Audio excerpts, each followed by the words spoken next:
Hello, my name is Austin Munson, and today I'll be presenting to you our contribution to the programming competition software world, a program called Cypher by myself, Jacob Hill, Dylan Navy, and Georgi Zakharov.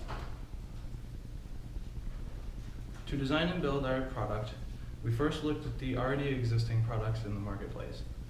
Products such as Mooshak 2, DOM Judge, the contest management system, and the programming contest control system. These products are predominantly web-based, with the exception of PC Squared, which uses a client-server architecture. What we decided to do was take the best of all these programs and combine them into one, improving upon the faults of the others.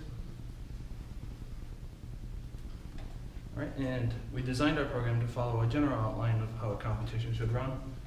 Firstly, the competitor will receive the problem, which they must formulate a solution to and submit to our compilation stage. That compilation stage will have a success and a failure clause. If it fails, the competitor will receive a message with the failure, and then they can resubmit a solution to the stage again. Success leads us to the execution phase, which similarly has a success and failure clause. Failure results in it being sent back to the competitor again, and the execution, successful execution, leads to it being scored. Scoring is done arbitrarily via Proctor Code's program, and then a competitor can choose to either improve upon that code or move on to the next problem. So our program is going to use Docker and containerization in order to create a separate execution and compilation environment and effectively sandbox the code that's being run from the competitors. The difference between Docker and traditional virtualization is that containers simply use an engine on top of the base operating system and the apps and libraries that run on top of the engine. For traditional virtualization, you have a hypervisor that completely virtualizes an entire guest operating system on top of the traditional host OS. So today we're going to look a little bit of how actually Docker works in our environment and how we plan to use it in the future. First things first, we have in our test server directory called Zod. You can see that. We'll print the directory and then we'll list the contents. You notice we have a class file in Java. I'm going to go ahead and remove that class for now. Let's go ahead and compile that. Let's go ahead and execute that. Notice directory bad file is created. We list, there's a directory, bad file right here. See the D for directory. Go ahead and remove bad file. Also go ahead and remove that class file one more time. Let's try executing that in the context of a Docker container. This command is rather special. Sudo privileges because Docker needs those to run. The actual Docker utility, running an image as a container, mounting a volume, which is just a file share in the host that's being mounted into the container during runtime. We're mounting our actual working directory, which is Zod as just /Zod in the container, --rm, remove the container once it finishes execution. The container itself is OpenJDK, Java. We're piping a command in there, bin bash, open up a bash shell with a command task -c here, javac, which is compiling in the Java compiler, Zod, our file, and with a dependency, if that's successful, we'll go ahead and execute that class file with Java. Notice now directory bad file has been created, but it is not anywhere in our environment because it was run inside of a container and therefore doesn't exist on a host.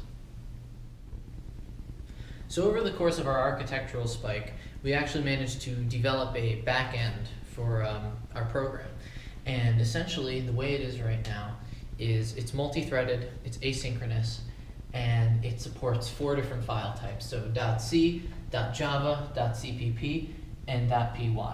Now this backend utilizes system commands to look for new submissions, compile them, and then execute them, which we'll be able to do later on in a Docker. So if I compile our backend,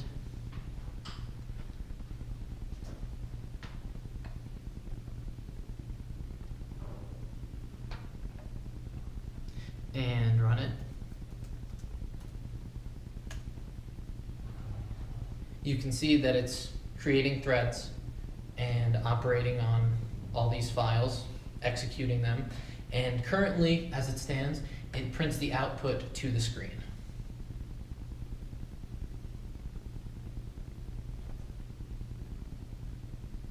Now, if I show what's in the current directory,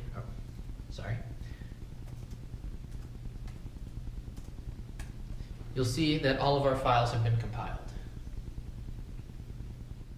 Finally, I'd like to walk you through our UI and how it works with our backend. also I'd like to explain the diagram a little bit. So this would be our UI application that currently runs, and our backend test executors that also run. They work seamlessly together, however they are separate.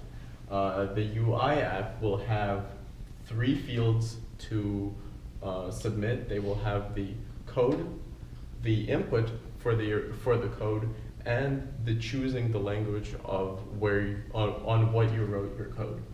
The submission page, which will come up after you submit your code, will have the result of what you've wrote there.